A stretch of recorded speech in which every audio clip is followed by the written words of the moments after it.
observed and studied.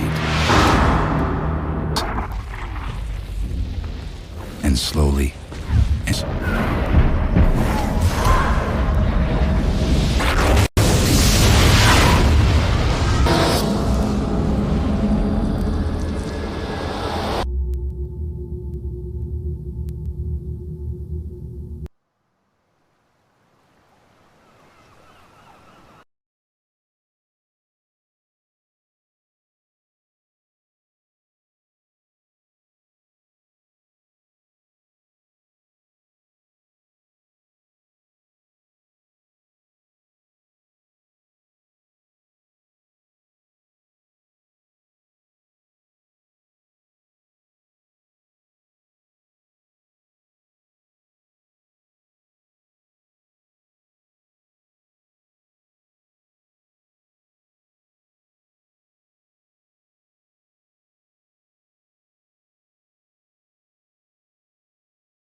Atheist my diarrhea sedilla when the skies crack open and the world turns to chaos. Survival becomes the only mission. Humanity faces its greatest threat not from within, but from beyond. This is M Cinema Reviews, and today we relive the terror of War of the Worlds. War of the Worlds is a 2005 American science fiction action thriller directed by Steven Spielberg and written by Josh Friedman and David Cope.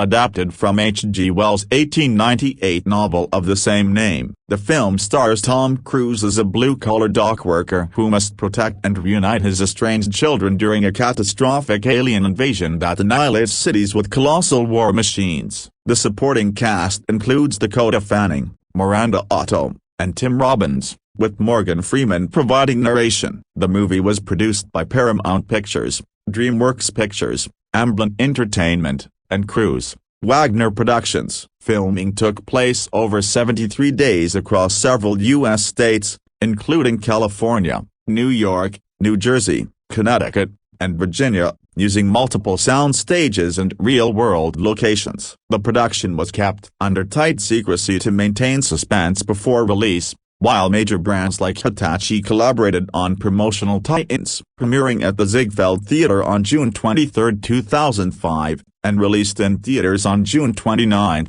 War of the Worlds received positive reviews for its intense direction, gripping suspense, and innovative visual effects that modernized Wells' classic tale. The film was a box office hit, earning over $603 million worldwide on a $132 million budget, ranking as the fourth highest-grossing film of 2005. It also received Academy Award nominations for Best Visual Effects, Best Sound Mixing, and Best Sound Editing. In Brooklyn, New York, dockworker Ray Ferrier, a divorced father, struggles to reconnect with his child Rena Rachel, aged 10, and Robbie, a rebellious teenager when his ex-wife Mary Ann drops them off before heading to Boston. Soon after, An unusual thunderstorm strikes, sending repeated lightning bolts into a nearby intersection. The electrical surge disables all technology, creating chaos. When Ray investigates, he witnesses the ground erupt as a colossal tripod war machine emerges and begins vaporizing people with devastating energy blasts. Ray rushes home, gathers his children, and escapes in a van that his mechanic friend Manny had just repaired. Though Manny is killed during the attack, the trio takes refuge in Mary Ann's empty suburban home in New Jersey. That night, a plane crash devastates the neighborhood, and a news crew scavenging the wreckage reveals that similar attacks are occurring worldwide. They explain that the tripods are shielded against weapons and that the aliens arrived through the lightning to pilot machines buried underground for centuries. Ray decides to drive his children to Boston to reunite with their mother. However, their van is overrun by desperate crowds, forcing them to flee on foot. They board a ferry across the Hudson River, but a tripod rises from the water, capsizing the vessel and capturing fleeing civilians. Ray and his children barely escape. Soon after, they witness a massive military counterattack, during which Robbie joins the fight, driven by anger toward the invaders. Ray and Rachel flee as the battle fails,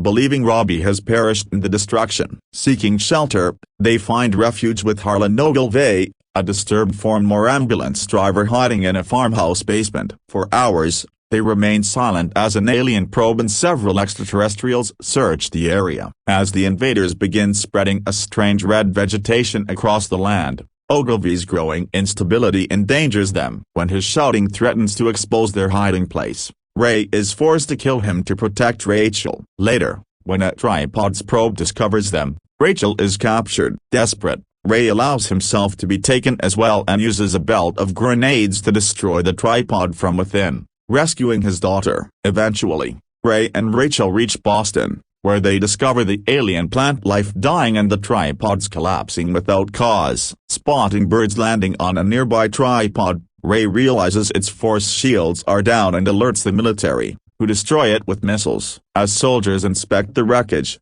a weakened alien emerges from the hatch and dies. In the aftermath, Ray and Rachel finally reunite with Mary Ann and Robbie, who survived, as humanity witnesses the invaders' mysterious defeat. War of the Worlds, 2005, a comprehensive look at the cast. Introduction. When Steven Spielberg decided to adapt H.G. Wells' classic science fiction novel War of the Worlds for modern audiences in 2005, the casting decisions became as crucial as the special effects that would bring the alien invasion to life. This star-studded production assembled a remarkable ensemble of actors, from Hollywood A-listers to character actors, young newcomers to legendary veterans, all working together to create one of the most intense and emotionally gripping alien invasion films of the 21st century. The casting choices not only reflected Spielberg's vision of presenting the apocalypse through the eyes of an ordinary American family but also demonstrated his ability to extract powerful performances even in the midst of spectacular visual chaos. The film,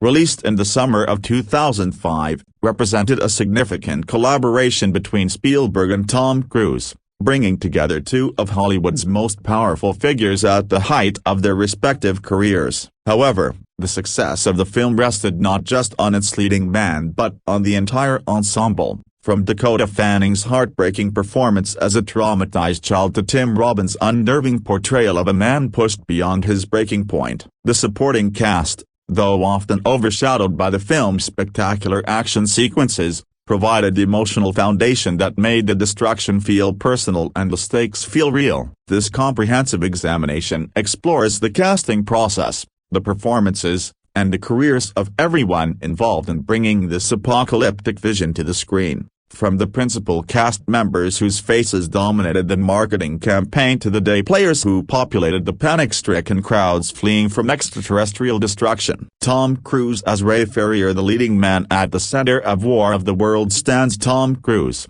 playing Ray Ferrier, a working-class New Jersey dock worker and divorced father struggling to connect with his children when alien tripods emerge from beneath the earth to begin humanity's extermination. This role marked another collaboration between Cruise and Spielberg, following their work together on Minority Report 3 years earlier. By 2005, Cruise had firmly established himself as one of Hollywood's most bankable stars, known for performing his own stunts and bringing intense physicality to his roles. The casting of Cruise was significant for several reasons. First, it represented a departure from his typical roles as cocky, confident heroes in films like Top Gun, Mission Impossible, and Jerry Maguire. Ray Ferrier is not a hero in the traditional Hollywood sense. He is flawed, often failing as a father, and frequently making mistakes throughout the film. He doesn't save the world, he simply tries to protect his children and survive. This vulnerability added a new dimension to Cruise's screen persona and demonstrated his willingness to play against type. Spielberg reportedly wanted Cruise specifically for this role because of his everyman quality despite his superstar status. The director understood that audiences needed to see someone they knew and trusted going through this ordeal, creating an immediate emotional connection. Cruise's intensity and commitment to his roles meant that audiences would believe in Ray Ferrier's desperation and fear, making the alien invasion feel more real and immediate. Performance and preparation. Cruise approached the role with his characteristic dedication, reportedly spending time with dock workers to understand their lives, mannerisms, and challenges. This preparation shows in the authenticity he brings to Ray's working-class background. Unlike many action heroes who seem naturally competent in crisis situations, Ray frequently appears overwhelmed and out of his depth, which makes his survival all the more compelling. One of the most remarkable aspects of Cruise's performance is his ability to convey terror and desperation while maintaining the forward momentum necessary for an action thriller. In scene after scene, Ray must make impossible choices, often with no good options available. Cruise navigates these moments with a raw emotional honesty that grounds the spectacular destruction in human reality. His scenes with Dakota Fanning, in particular, showcase his ability to play vulnerability and protective fierceness simultaneously. The physical demands of the role were considerable, and Cruise, known for performing his own stunts, threw himself into the action sequences, from running through crowds of panicked refugees to driving through apocalyptic landscapes. Cruise's physicality sells the chaos and danger of the alien invasion. His willingness to appear dirty, bloody, and exhausted throughout much of the film adds to the realism and helps audiences forget they're watching one of the world's biggest movie stars. Dakota Fanning as Rachel Ferrier, a young star's breakthrough performance. If Tom Cruise provided the film's star power, Dakota Fanning delivered its emotional heart. At just 11 years old when the film was released, Fanning had already established herself as one of Hollywood's most talented young actors, with acclaimed performances in I Am Sam, Man on Fire, and Hide and Seek. However, War of the Worlds would prove to be one of her most demanding and memorable roles. Rachel Ferrier, Ray's 10-year-old daughter, serves as the emotional barometer of the film. Through her eyes, we experience the full horror of the alien invasion. Spielberg, known for his ability to work with child actors, having directed Drew Barrymore in E.T. and Christian Bale in Empire of the Sun, recognized in Fanning a rare talent capable of conveying complex emotions without dialogue, of making audiences feel a child's terror and confusion in the face of incomprehensible destruction. The casting of Fanning was crucial because so much of the film's emotional impact depends on audiences caring about Rachel's survival. A lesser actor might have made the character annoying or one-dimensional, but Fanning brings depth and nuance to what could have been a simple child in peril role. Rachel is frightened but not helpless. She observes and questions what's happening around her, trying to make sense of the senseless. Emotional range and technical skill. Fanning's performance required her to sustain intense emotions for extended periods, often in physically challenging circumstances. Many of her scenes involve screaming, crying, or reacting to terrifying events created entirely through CGI that wouldn't be added until post-production. Her ability to imagine and react to things that weren't actually there demonstrates remarkable technical skill for such a young performer. One of the film's most memorable images is Rachel's scream, used prominently in the film's marketing materials. This single expression of pure terror became iconic, representing the film's emotional intensity. Fanning could convey so much with just her facial fear, confusion, loss, and eventually the numbness that comes from experiencing too much trauma. Her scenes where Rachel witnesses people being vaporized or later becomes catatonic in the basement showcase acting well beyond her years. The chemistry between Fanning and Cruise is essential to the film's success. Their relationship provides the emotional through line that keeps audiences invested even as cities are destroyed and millions die. The evolution from their initially strained relationship to Ray's fierce protectiveness and Rachel's grudging trust feels earned rather than manipulative, largely because both actors commit fully to every moment of their journey together. Working with Spielberg's direction of Fanning demonstrates his legendary ability to elicit natural, powerful performances from child actors. He reportedly kept the set atmosphere light between takes, allowing Fanning to be a kid rather than staying in character constantly, which helped her access genuine emotions when the cameras rolled. This approach prevented the performance from feeling rehearsed or artificial, maintaining the spontaneity that makes Rachel feel like a real child rather than a movie character. Justin Chatwin as Robbie Ferrier. The rebellious son Justin Chatwin took on the challenging role of Robbie Ferrier, Ray's teenage son who represents the film's second major family dynamic. Where Rachel provides emotional vulnerability, Robbie embodies teenage anger and rebellion, creating friction that complicates Ray's already difficult situation. At the time of filming, Chatwin was in his early 20s,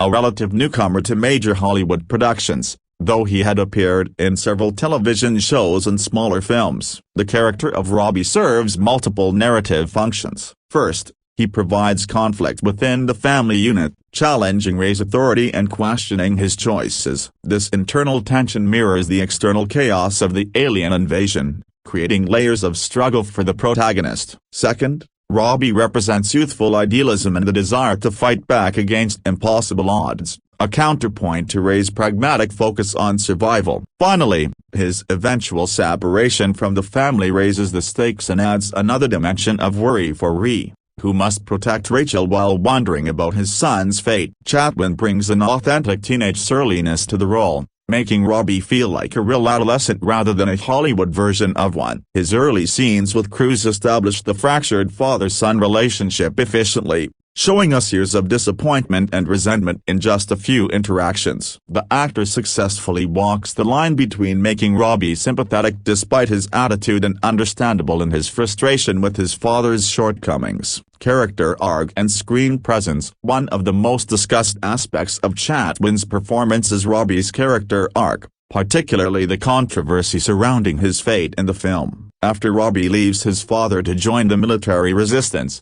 apparently running toward a massive explosion on a hillside, his survival is revealed only in the film's final scenes. This reunion, which some critics found unrealistic given what we witnessed, nonetheless provides emotional closure to Ray's journey, and Chatwin's brief reappearance had to convey that Robbie had experienced his own ordeal and perhaps gained new appreciation for his father. The role required Chatwin to match the intensity of Cruise while establishing his own distinct energy. In their scenes together, particularly the arguments that punctuate their journey, Chatwin holds his own against one of cinema's most commanding presences. The physicality of the role, including the chaotic scenes of fleeing refugees and military encounters, demanded the same commitment to realism that Cruise brought to his performance. Chatwin's work in War of the Worlds helped trace his profile in Hollywood, leading to subsequent roles in films like The Invisible and the television series Shameless, where he played a major role for several seasons. The film demonstrated his ability to handle big-budget productions and work alongside major stars, skills that would serve him well throughout his career. Miranda Otto as Marianne. The brief but important role. Australian actress Miranda Otto appears in a relatively small but crucial role as Marianne, Ray's ex-wife and the mother of Rachel and Robbie. Despite limited screen time, Otto's performance establishes the family dynamics and provides essential context for the relationships that drive the film's emotional core. By 2005, Otto had gained international recognition for her role as Atilda Owen in Peter Jackson's The Lord of the Rings trilogy, making her a respected dramatic actress with fantasy, science fiction credentials. Marianne appears primarily in the film's opening and closing sequences, bookending the story. In the opening, She arrives to drop off Rachel and Robbie for their weekend with Ray, and the brief interactions reveal volumes about their family history. Otto plays these scenes with the subtle mixture of wariness, residual affection, and concern, suggesting a complicated past without spelling everything out for the audience. Her protective instincts toward her children are evident, as is her skepticism about Ray's parenting abilities, all communicated through glances and terse dialogue. The casting of Otto, an actress known for playing strong, capable women, creates an interesting dynamic. We understand that Marianne is likely the more responsible parent, the one who has been doing the hard work of raising the children while Ray remained at a distance. This makes Ray's transformation throughout the film more significant. He must rise to meet the standards that Marianne has set and that he has previously failed to achieve. Emotional payoff. Otto's final scene, when Ray returns Rachel to her, provides the emotional payoff for the film's family drama. The reunion happens off-screen, but Otto's reaction to seeing her daughter alive after the world has ended, knowing what they must have endured, it conveys relief, gratitude, and a new respect for Ree. In just moments of screen time, she completes the emotional arc of the family's journey, offering resolution and hope after so much chaos and destruction. The restraint in Otto's performance matches Spielberg's direction of these quieter moments. There's no melodramatic breakdown or excessive dialogue explaining how everyone feels. Instead, Otto and the other actors in these scenes convey everything through looks and small gestures, trusting the audience to understand the significance of this family being reunited against all odds. Tim Robbins as Harlan Ogilvy. A descent into madness. Tim Robbins delivers one of the film's most unsettling performances as Harlan Ogilvy, a man Ray and Rachel encounter hiding in a farmhouse basement. An acclaimed actor known for intelligent, nuanced work in films like The Shawshank Redemption, Mystic River, and The Player, Robbins brings gravitas and unpredictability to what could have been a simple crazy survivor role. His character's name pays homage to the astronomer character in H.G. Wells' original novel, though Spielberg's version takes the character in a darker, more disturbing direction. Ogilvy represents what happens when the human mind cannot process the magnitude of the catastrophe. When Ray and Rachel first encounter him, he seems helpful if eccentric, offering them shelter and sharing what he knows about the alien invaders. However, it quickly becomes clear that Ogilvy has been pushed beyond his breaking point. His plans for fighting back against the aliens are delusional, and his increasingly erratic behavior threatens to draw the attention of the extraterrestrials searching the area. Robbins plays this descent into madness with chilling effectiveness. His performance makes Ogilvy simultaneously pitiable and frightening. We understand that he's a victim of trauma, but his instability makes him dangerous, especially when he's caring for a traumatized child. The scenes in the basement, where tension mounts as Ogilvy becomes more unhinged, showcase Robbins' ability to make every line reading feel unpredictable and threatening. Collaboration and impact. The basement sequence represents a shift in the film's tone,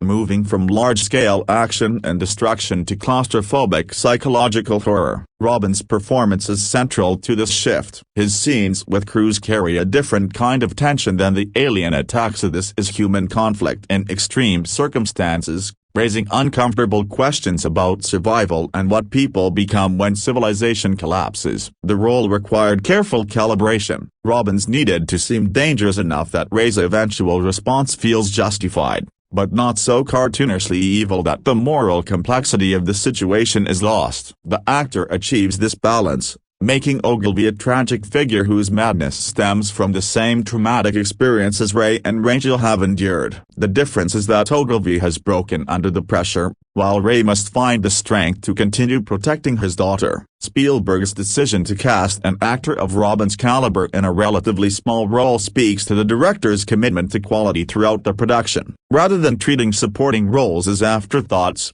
Spielberg assembled a cast where even brief appearances feel substantial and memorable. Robbins' work elevates what might have been a generic crazy survivor character into something far more complex and disturbing. Morgan Freeman as the narrator, the voice of authority. Though he never appears on screen, Morgan Freeman's contribution to War of the Worlds is significant. His distinctive, authoritative voice provides the film's book and narration, drawn directly from H.G. Wells' novel. Freeman's opening narration sets the stage for the invasion, while his closing words reflect on humanity's survival and the role that Earth's microorganisms played in defeating the alien invaders. By 2005, Freeman had become one of cinema's most recognizable voices, often cast as narrators and authority figures. His work in films like The Shawshank Redemption, where his narration is essential to the film's emotional impact, had established him as perhaps the perfect voice for guiding audiences through stories. For War of the Worlds, Spielberg wanted that gravitas and trustworthiness, someone whose voice could elevate the pulp science fiction elements to something more profound and timeless. The choice to use narration at all was somewhat unusual for Spielberg, who typically prefers to tell stories visually. However, the bookend approach, using Wells' own words, serves to connect the 2005 film to its literary source material and to the 1953 film adaptation. Freeman's delivery gives these passages appropriate weight, reminding audiences that while the setting has been updated, the story's themes about humanity's place in the universe and its vulnerability remain as relevant as when Wells first wrote them in 1898. Setting the tone, Freeman's opening narration accomplishes several things at once. It establishes the cosmic perspective of the story, reminding us that Earth and humanity are small parts of a vast universe. It creates a sense of foreboding, with lines about Earth being watched by intelligent beings regarding humanity with envious eyes. And it sets up the film's conclusion by mentioning bacteria and evolution,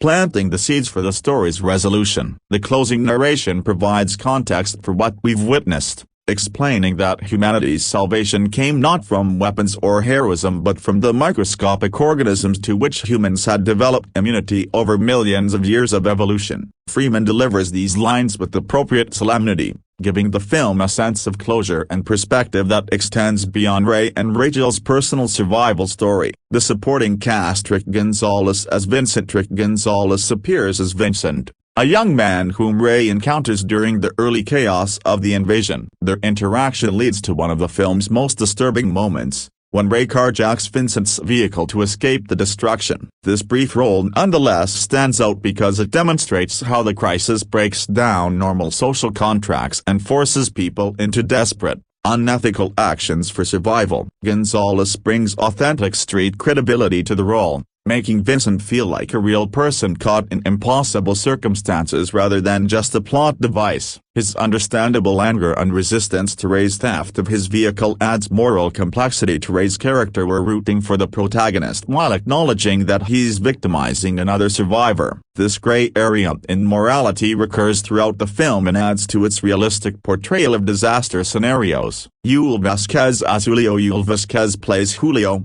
Ray's friend and co-worker at the docks. He appears in the film's opening scenes, helping to establish Ray's working-class life and relationships before the invasion begins. Vasquez, a respected character actor with numerous film and television credits, brings warmth and authenticity to these brief scenes, creating a sense of Ray's normal life that makes the subsequent destruction more impactful. The loss of this normal world, represented by characters like Julio and the dock where Ray works, underscores what the invasion takes from people. While we don't see Julio's fate, his presence in the opening scenes means we wonder about all these peripheral characters once the destruction begins. Did they survive? Did they find shelter? These questions make the catastrophe feel larger and more real than if the film focused exclusively on the main characters. Lenny Veneto as a mechanic. Lenny Veneto appears as a mechanic during the early sequences after the first tripod attack. His scenes involve examining Ray's car after it mysteriously stops working, discovering that all the electronic systems have been fried. This character serves an expository function, helping the audience understand that the alien attack involved some form of electromagnetic pulse that has disabled all electronic equipment. Veneto, a character actor known for his naturalistic style and Brooklyn accent, makes this exposition feel organic rather than forced. His mechanic is professional and curious, approaching the unprecedented technological failure as an interesting problem to solve. not yet understanding the apocalyptic context. This normalcy in the face of the extraordinary helps ground the film's fantastic elements in reality. Lisa Ann Walter as a neighbor. Lisa Ann Walter appears as one of Ray's neighbors in the early scenes, part of the community watching the strange lightning storm and its aftermath. Her reactions help convey the confusion and fear of ordinary people trying to understand something completely outside their experience. Walter, known for her comedic work in The Parent Trap and various television shows, here plays a more dramatic role, contributing to the sense of community that will be destroyed by the invasion. These neighborhood scenes are important for establishing the world that will be lost. Spielberg populates them with recognizable character actors rather than anonymous extras, giving faces and personalities to the people whose lives will be forever changed. Walter's performance, though brief, helps create the sense of a real neighborhood with real relationships. Anne Robinson and Gene Barry in a touching tribute to the 1953 film adaptation of War of the Worlds. Spielberg cast Anne Robinson and Gene Barry, the stars of that earlier version, in cameo roles. They appear briefly as Mary Ann's parents, Rachel and Robbie's grandparents, welcoming the family at the film's conclusion. This casting choice serves as a passing of the torch between adaptations and an acknowledgement of the story's long history in film. For viewers familiar with the 1953 film, their appearance adds an extra layer of meaning and nostalgia. Robinson and Barry, who by 2005 were in their 70s and 80s respectively, represent the endurance of Wells' story across generations. Their presence suggests that alien invasion narratives, with their themes of survival and humanity's resilience, remain relevant regardless of when they're told. David Allen Basque appears as Tim, Mary Ann's new husband and essentially the stepfather to Rachel and Robbie. In the brief opening scenes, Basque's character helps establish the family dynamics and the comparative stability of Mary Ann's household versus Ray's bachelor existence. Tim appears caring and responsible, everything that Ray is not at the story's beginning, which makes Ray's eventual character growth more significant. Basque, known for his television work and supporting roles in various films, plays Tim without making him villainous or competitive with Ray. Instead, he seems genuinely concerned for the children's welfare and plight toward Ray despite the obvious awkwardness. This mature approach to the character avoids cliché copyright stepfather dynamics and keeps the focus on Ray's relationship with his children rather than adult conflicts. Military and crowd extras. While not individual characters, the casting and direction of the military personnel and crowd extras deserves mention. Spielberg, known for his attention to detail, ensured that these background characters felt authentic. The soldiers, with their equipment, vehicles, and procedures, look and act like real military personnel. The crowds of refugees fleeing the destruction display realistic panic, confusion, and exhaustion. These extras are essential to selling the scale of the catastrophe. The film doesn't just follow Ray and his children, it shows us thousands of other survivors, all with their own stories of loss and survival. The casting of people of various ages, ethnicities, and backgrounds makes this feel like a real cross-section of America, not a Hollywood version of disaster. The ensemble's chemistry creating a family dynamic. One of the remarkable aspects of War of the Worlds is how quickly and efficiently the film establishes the Ferrier family dynamic. In just a few scenes before the invasion begins, we understand years of family history, primarily through the chemistry between the actors. Cruise, Fanning, and Chatwin create a believable family unit, complete with all the tensions and underlying affection that characterize complicated real-world relationships. This chemistry is particularly evident in small moments, the way Rachel automatically knows what to make for dinner because her father doesn't have anything planned, how Robbie interacts with his father with barely disguised contempt, the sibling dynamics between Rachel and Robbie that feel genuine. These details, which require actors to create shared history rather than just reciting dialogue, make us care about this family's survival. Spielberg's casting director likely looked for actors who could create these authentic relationships quickly, knowing that the film wouldn't have time for extensive backstory or character development before the action begins. The choice to cast genuinely talented actors in every role, rather than relying on star power alone, paid dividends in creating an ensemble that felt like a real group of people rather than actors hitting marks. Complementary performances. The varying performance styles in the cast complement each other effectively. Cruise brings movie star intensity and physicality, Fanning delivers emotional vulnerability and naturalism, Chatwin adds teenage volatility, Otto provides maternal strength, and Robbins contributes psychological complexity. These different energies, rather than clashing, create a rich tapestry that keeps the film engaging across its various sequences. This balance allows the film to shift tones without feeling disjointed. The spectacle of the action sequences works because we're invested in the characters. The quieter dramatic moments earn their emotional impact because we've seen these people surviving together through extraordinary circumstances. The horror elements,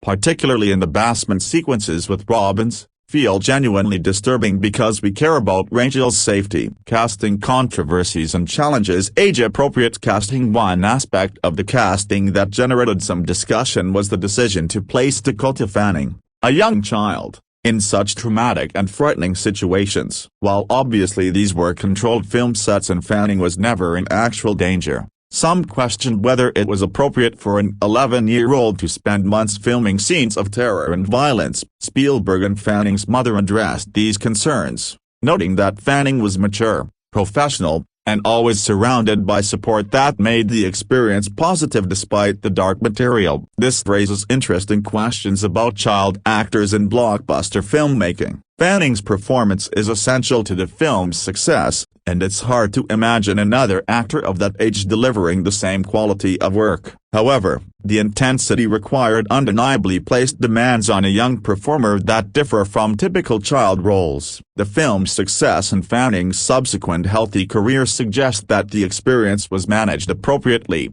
but it remains a reminder of the unique challenges of casting children in demanding roles. Cruise's public image. The film's release coincided with a period of intense media scrutiny of Tom Cruise's personal life and his advocacy for Scientology. Some industry observers worried that public sentiment toward Cruise might impact the film's reception. However, Spielberg's direction and Cruise's committed performance largely overcame these concerns. The film was a commercial success, suggesting that audiences could separate the actor from the tabloid headlines when presented with compelling material. This situation highlights the complex relationships between star casting and public perception. Studios cast stars partly for their ability to attract audiences, but that public relationship can be a double-edged sword. In this case, Cruise's professionalism and the film's quality won out, but the timing served as a reminder that casting decisions involve considerations beyond just acting ability. Impact on career trajectories. For the principal cast members, War of the Worlds had varying impacts on their careers. For Tom Cruise, it represented another successful collaboration with the legendary director and demonstrated his continued viability as an action star and dramatic actor. The film's success helped maintain his position at the top of Hollywood's A-list, even as he navigated personal controversies. Dakota Fanning's performance cemented her status as one of her generation's most talented actors. Rather than becoming typecast or fading away as many child actors do, she successfully transitioned to more mature roles, eventually taking on challenging independent films alongside continued work in major productions. War of the Worlds showcased her ability to handle blockbuster filmmaking without sacrificing the naturalism that made her performances special. Justin Chatwin used the film as a launching pad for further work in both film and television. While he didn't achieve the same level of stardom as Cruise or even Fanning, he established himself as a reliable actor capable of handling both leading and supporting roles. His subsequent work in Shameless and other projects demonstrated the range that was evident in his War of the Worlds performance. Industry recognition. While War of the Worlds was primarily recognized for its technical achievements, receiving 3 Academy Award nominations for sound mixing, sound editing,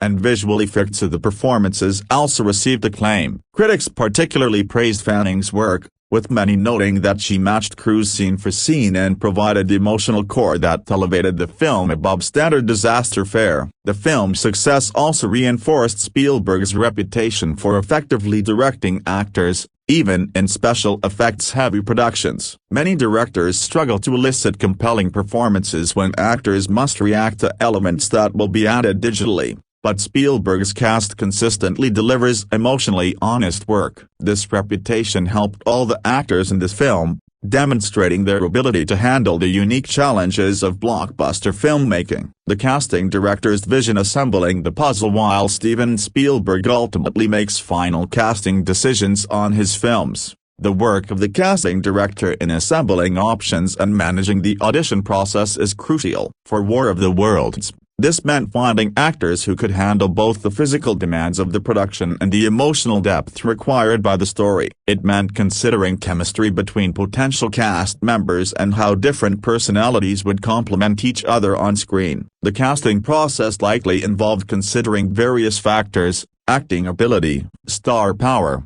scheduling availability, budget constraints, and the specific requirements of each role. For the leads, the pool of potential actors was limited to established stars with proven box office appeal and the dramatic chops to carry a Spielberg production. For supporting roles, the casting team could take chances on less established actors who showed promise, balancing star power and ensemble. One of the challenges in casting a blockbuster is balancing the need for star power with creating an effective ensemble. Too many stars can make a film feel like an all-star showcase rather than a cohesive story. Too few, and the film might struggle to attract audiences. War of the Worlds strikes an effective balance, with Cruise as the undeniable centerpiece, Fanning as a rising star, and a supporting cast of respected character actors who bring credibility without overwhelming the leads. This structure allows each actor room to make an impact without competing for attention. Cruise and Fanning dominate the screen time and emotional arc,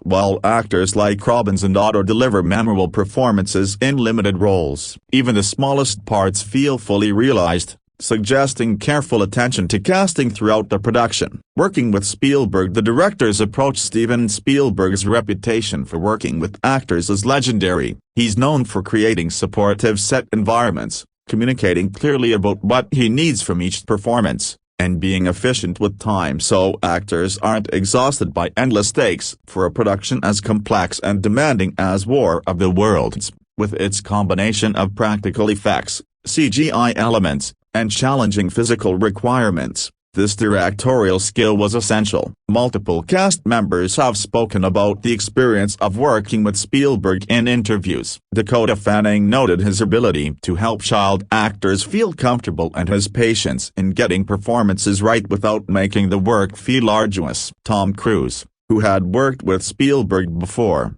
praised the director's clear vision and decisive approach, which allowed the actors to trust that they were creating something special even when reacting to green screen elements that wouldn't exist until post-production. Technical challenges. Acting in a film like War of the Worlds presents unique challenges. Many of the most spectacular moments are the emergence of the tripods, that destruction of buildings, the alien creatures themselves didn't exist during filming. Actors had to imagine these elements, often reacting to markers or reference points that would be replaced with digital effects later. This requires not just acting skill but also technical understanding and trust in the director's vision. The cast's ability to deliver compelling performances despite these challenges speaks to both their professionalism and Spielberg's direction. When we watch the film, we believe that Trey, Rachel, and the other characters are seeing and experiencing these impossible events. That believability comes from actors who committed fully to the imaginary circumstances and a director who knew how to guide them through the technical complexities of modern blockbuster production. Diversity and representation. Reflecting America. One aspect of the film's casting worth noting is how it attempts to reflect the diversity of American society. While the principal characters are white,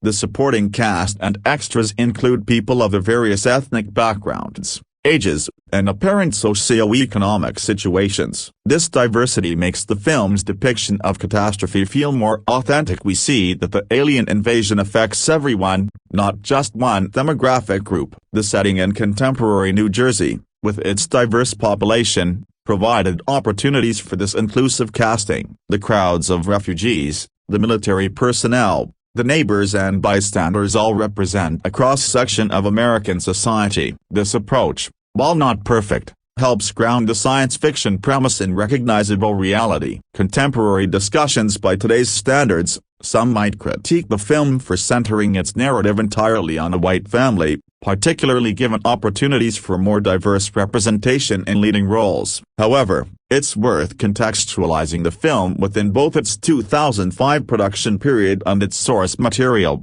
which featured a similar focus. The casting reflected Hollywood norms of the time, which prioritized proven stars for blockbuster leads, a category that unfortunately remained less diverse than it should have been. These discussions about representation in casting have evolved significantly since 2005, with increased awareness of the importance of diverse storytelling and the opportunities that blockbuster productions have to reach global audiences. Contemporary remakes or reimaginings of similar material would likely approach casting with different priorities, reflecting changed industry standards and audience expectations. Legacy and influence. Setting standards. The casting of War of the Worlds has influenced subsequent disaster and alien invasion films. The decision to center the story on ordinary people rather than military heroes or scientists became more common in the genre. Films like Cloverfield, A Quiet Place, and The Tomorrow War all followed the model of focusing on regular individuals and families surviving extraordinary circumstances, requiring casts that could balance action with authentic emotional performances. The success of Dakota Fanning's performance also contributed to Hollywood's increased willingness to give substantial roles to child actors in blockbuster productions. Films began recognizing that young performers could handle complex material and provide genuine dramatic weight,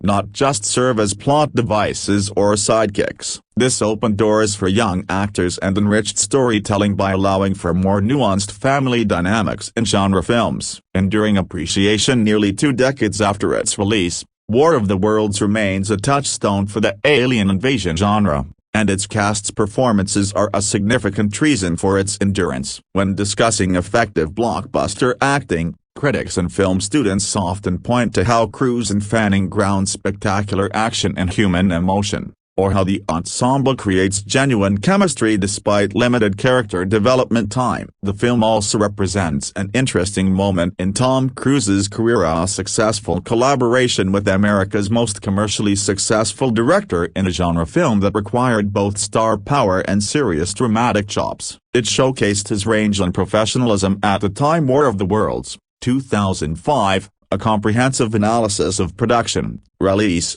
and reception. Introduction. War of the Worlds, released in 2005, stands as one of Steven Spielberg's most ambitious science fiction endeavors, bringing H.G. Wells' timeless alien invasion narrative to contemporary audiences with visceral intensity and modern visual effects mastery. Starring Tom Cruise alongside Dakota Fanning, Miranda Otto, and Tim Robbins, with narration by Morgan Freeman, this Paramount Pictures and DreamWorks Pictures production became a cultural phenomenon, grossing over $603 million worldwide against a $132 million production budget. The film represents Spielberg's third exploration of alien visitation, following the optimistic encounters of Close Encounters of the Third Kind and E.T. the Extraterrestrial, but with a decidedly darker, more terrifying vision. Production development and pre-production. The genesis of War of the Worlds began with the professional chemistry between Steven Spielberg and Tom Cruise,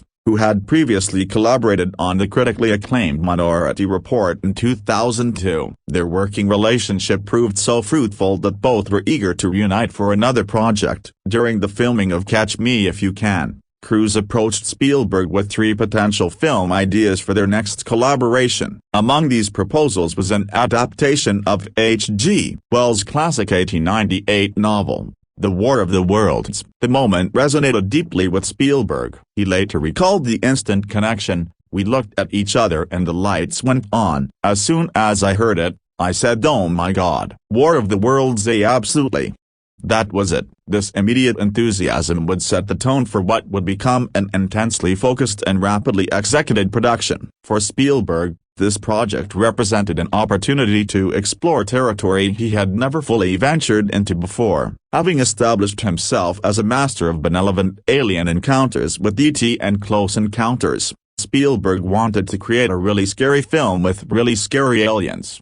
something he had never attempted despite his extensive science fiction filmography. Producer Kathleen Kennedy, Spielberg's longtime collaborator, noted that the director was finally telling the edgier, darker story that had always been somewhere inside him, dating back to the original, more sinister concepts for E.T. that were eventually softened into the beloved family classic. The decision to tell this darker alien story was influenced by the post-September 11th world. Spielberg found personal resonance in the screenplay's themes of family separation, survival, and uncertainty. The script's exploration of a divorced father struggling to protect his children mirrored aspects of Spielberg's own life, including his parents' divorce. He described the characters' survival stories as reflecting the American mindset of never giving up, while also capturing the collective uncertainty and fear that permeated American society following the September 11th attacks. The screenwriting process involved multiple talents. Initially,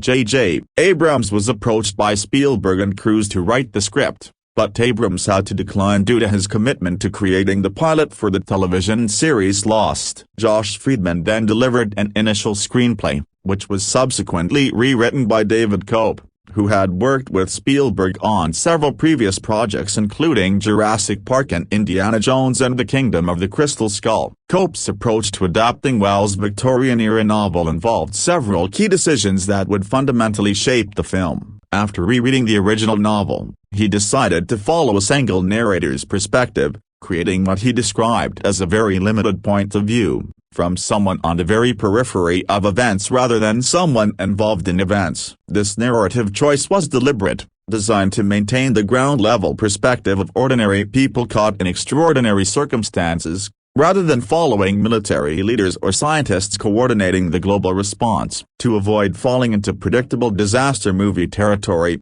Cope created a list of elements he would consciously avoid because they had become cliché to copyright us and the genre, such as the destruction of famous landmark buildings. The screenplay's characters were composites and adaptations from Wells' original work. Tim Robbins' character, Harlan Ogilvy, was an amalgamation of two characters from the book, with a name borrowed from a third. One of Cope's most important adaptation choices was his effort to take the modern world back to the 1800s, despite updating the setting from Victorian England to contemporary America. By introducing an electromagnetic pulse that disables almost all electronic devices early in the film, Cope stripped the characters of modern communication and transportation, placing them in a similar state of isolation and vulnerability that Wells' original characters experienced. This creative decision enhanced the film's horror and suspense by removing the safety nets of contemporary technology. While Spielberg accepted Cope's screenplay, he requested several significant changes. Most notably, Spielberg was adamantly opposed to the conventional alien invasion trope of extraterrestrials arriving in spaceships, stating that every alien invasion movie used such vehicles. This led to one of the film's most distinctive and controversial narrative elements, the concept that the alien tripod war machines had been buried underground on Earth long ago, with the aliens arriving via lightning strikes during the initial attack to pilot their pre-positioned weapons. This departure from Wells' original Martian cylinders gave the film a unique mythology and raised intriguing questions about the aliens' long-term planning. Pre-production took place in an unusually compressed time from via only 3 months, essentially half the time normally allotted for a film of similar scope and scale. However, Spielberg noted that despite the accelerated schedule, this wasn't a cram course for War of the Worlds. This was my longest schedule in about 12 years. We took our time. The rapid pre-production was facilitated by Spielberg's decision to postpone his planned film Munich in favor of War of the Worlds, with Cruise similarly delaying Mission Impossible 3. This reshuffling allowed most of Munich's crew to be brought in to work on War of the Worlds. Production crews were quickly established on both the east and west coasts, scouting locations along the eastern seaboard while simultaneously preparing sound stages and sets in Los Angeles. Given the tight schedule, Spielberg extensively used pre-visualization techniques, collaborating with visual effects teams before principal photography began to plan complex sequences. This marked Spielberg's first film where he really tackled using the computer to animate all the storyboards, a technique he adopted after visiting his friend George Lucas and seeing the advanced digital pre-production tools available. An interesting production note concerns Miranda Otto's casting. Spielberg had Otto in mind for the role of Marianne, Ray Ferrier's ex-wife, but when he contacted her, she was pregnant. Rather than recasting, Spielberg ingeniously incorporated Otto's real-life pregnancy into the film, changing the character to be pregnant as well. This flexibility exemplifies Spielberg's collaborative approach and willingness to adapt the script to circumstances. The film's thematic content was carefully considered during development. Spielberg described War of the Worlds as a polar opposite to Close Encounters of the Third Kind, noting that the earlier film featured a man leaving his family to travel with aliens, while War of the Worlds focused on keeping the family together at all costs. At the same time, Spielberg made a deliberate choice not to explore the aliens' motivations in depth, stating, "We just experienced the results of these nefarious plans to replace us with themselves." This decision to maintain the aliens as mysterious, unknowable threats heightened the film's horror elements. Filming principal photography commenced on November 8, 2004. And wrapped on March 7, 2005,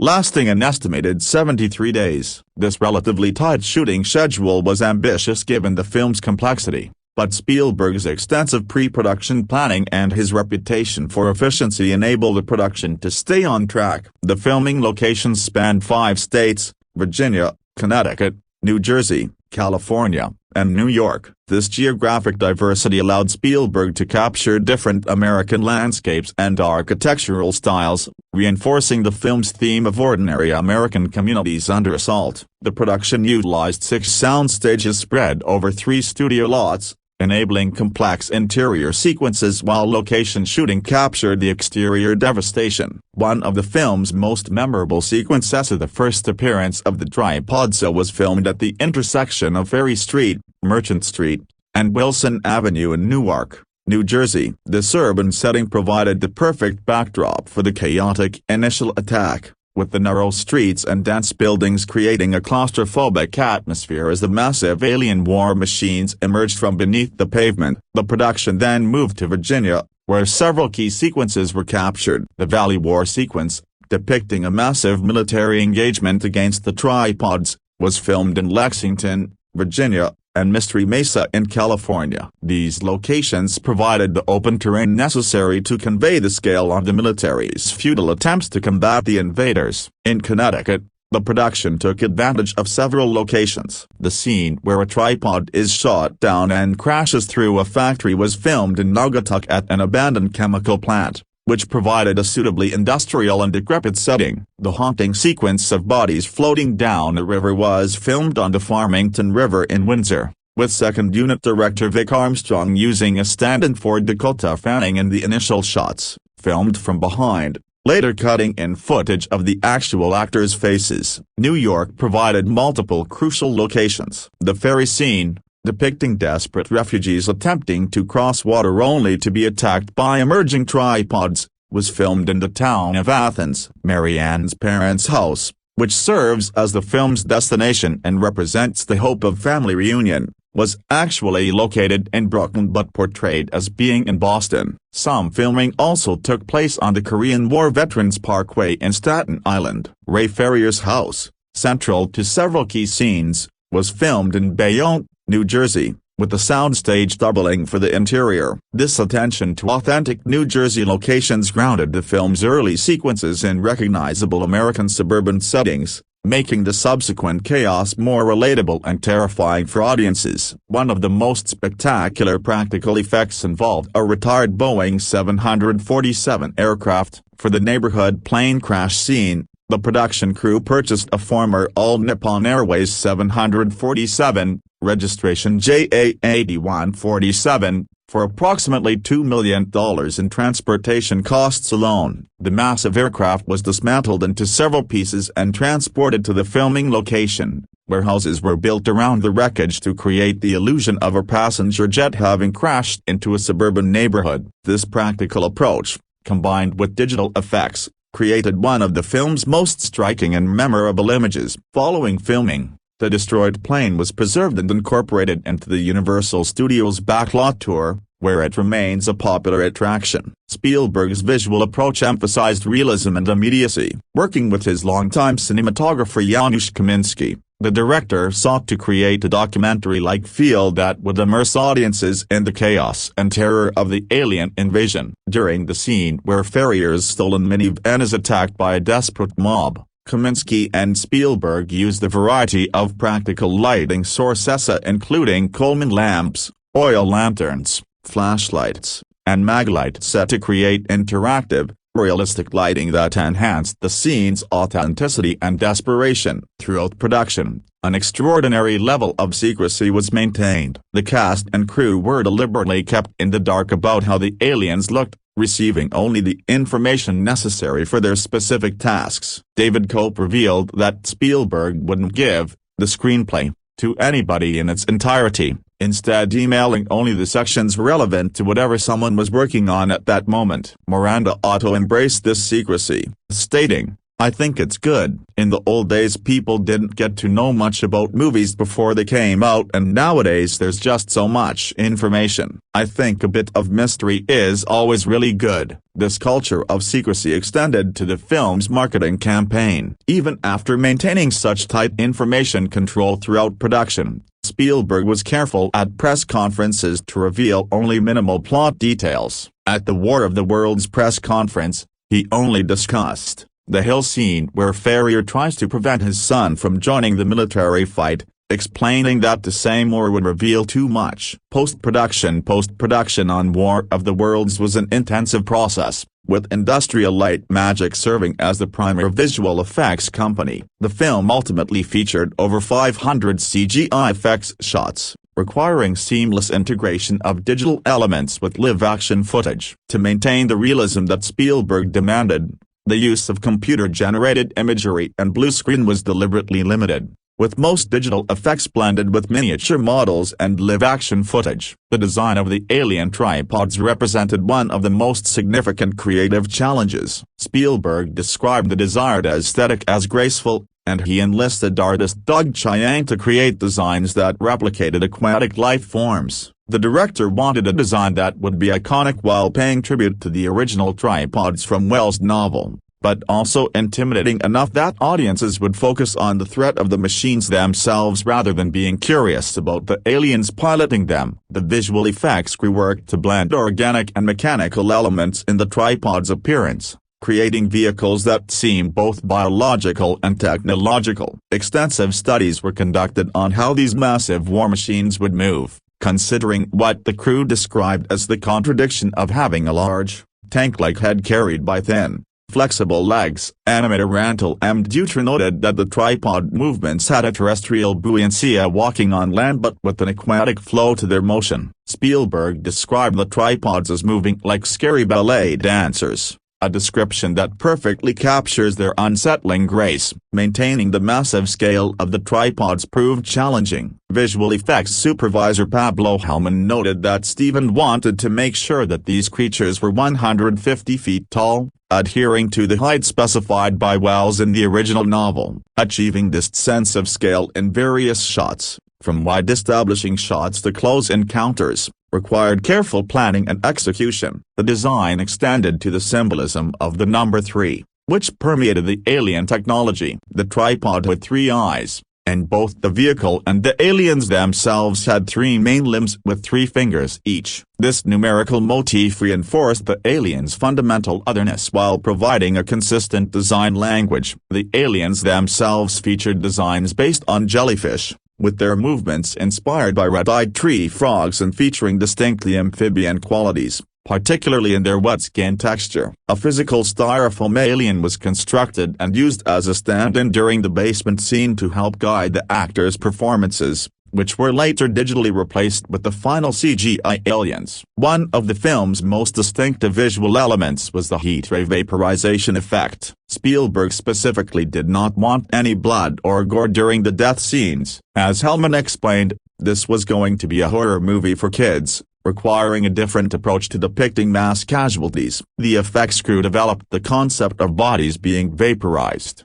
leaving only ash and clothing behind. However, Creating this effect proved technically complex because it couldn't be fully digital due to both the complexity and the tight production schedule. Live-action dust and ash were combined with CGI ray effects and particle simulations to create the disturbing disintegration sequences. Doug Chiang added another layer of symbolism by incorporating digital birds that followed the tripods in most scenes. These birds represented death, similar to vultures, but with deliberate ambiguity. You don't know if these birds are going to the danger or away from it, if you should follow them or run away. This subtle detail added an additional layer of dread to many sequences. The destruction of the Bayonne Bridge exemplified the challenges of creating seamless visual effects. The Industrial Light Magic crew admitted that this was the toughest scene to produce, requiring heavy integration of CGI effects with live-action elements, making the challenge even more difficult. They had only a 4-week deadline to complete the shot so it could be featured in a Super Bowl trailer. The scene originally called only for a gas station to explode, but Spielberg suggested adding the bridge destruction as well, significantly expanding the scope of the shot. The sequence involved tripods shooting their heat ray toward the escaping minivan, requiring numerous CGI layers to be coordinated and composited. The red alien vegetation that spreads across the landscape represented another significant visual element. This crimson weed, which the aliens cultivate using harvested human blood and tissue, required extensive digital work to integrate into various environments. The vegetation serves both as a horrifying detail of the aliens' colonization plans and as a visual representation of Earth being transformed into an alien world. Costume designer Joanna Johnston faced her own challenges in visually representing the character's journey. For Ray Ferrier, she created 60 different versions of his leather jacket, each showing progressive weathering and damage to illustrate his degradation throughout the ordeal. He begins with the jacket, a hoodie, and 2 t-shirts, Johnston explained, with each iteration becoming more tattered and stained as the character endures increasing hardship. For Dakota Fanning's character Rachel, Johnston created a lavender horse purse that became a crucial element of the character's emotional journey. I wanted her to have something that made her feel safe, some little thing that she could sleep with and put over her face, Johnston noted. The purse was tied on a ribbon so Dakota could keep it on her body at all times, serving as both a comfort object for the character and a symbol of childhood innocence in the face of apocalyptic horror. Johnston also dressed Justin Chatwin's character Robbie to unconsciously emulate his father, explaining, "They're more alike than they realize," with great tension on the surface. This subtle costume design choice reinforced the film's themes of family conflict and eventual reconciliation. Music. The musical score for War of the Worlds was composed by John Williams,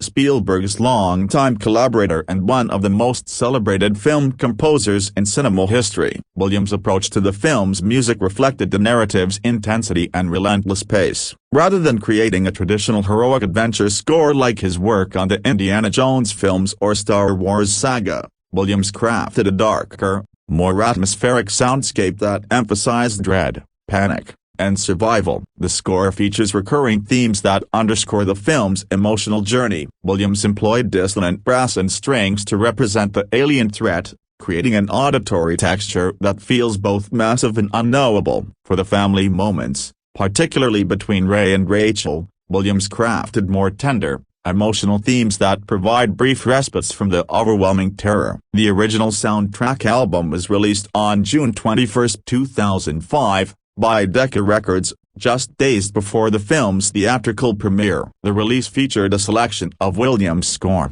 though, as often occurs with commercial soundtrack releases, not every piece of music from the film was included. In 2020, an expanded limited edition soundtrack was released through Intrada Records, offering a more complete presentation of Williams' work, including previously unreleased cues and alternate versions. This expanded release allowed fans and film music enthusiasts to appreciate the full scope of Williams' compositional approach to the film. Williams' score serves multiple functions beyond simply enhancing the emotional impact of scenes. The music often signals shifts in narrative perspective, warning of approaching danger, or providing ironic counterpoint to the visuals. During the tripod attack sequences, The score swells with apocalyptic intensity, while quieter moments of human connection are underscored with delicate, emotional instrumentation that highlights the fragility of human bonds in the face of annihilation. Released theatrical War of the Worlds premiered at the prestigious Ziegfeld Theater in New York City on June 23, 2005. The premiere became a major media event,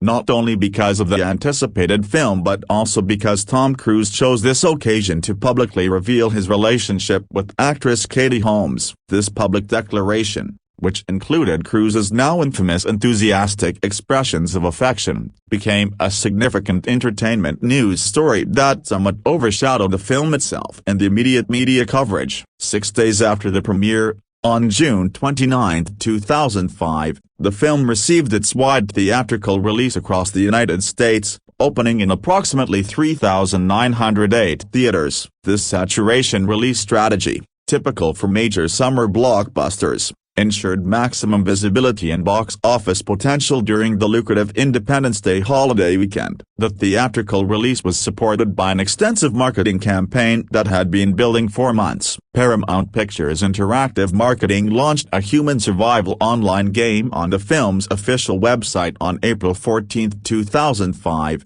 More than 2 months before the theatrical release. This early digital engagement helped build anticipation among potential audiences, particularly younger demographics who were active online. A significant promotional partnership was established with Hitachi, the Japanese electronics corporation. Under the banner of the ultimate visual experience, Hitachi collaborated with Paramount Pictures for a worldwide promotional campaign. Kazuhiro Takabana, general manager of Hitachi's consumer business group, stated that the campaign represented a perfect match between Spielberg and Cruise's pursuit of the world's best in film entertainment and Hitachi's commitment to the highest picture quality through its digital consumer electronic products. This corporate partnership helped expand the film's international profile while providing Hitachi with association with the major Hollywood production. The secrecy that surrounded the production extended into the marketing campaign. Trailers and promotional materials were carefully crafted to reveal spectacular imagery, particularly the tripod stems of Vasa, while maintaining narrative secrets. This balance between generating excitement and preserving surprise proved effective in building audience anticipation. The production budget for War of the Worlds was officially reported as $132 million,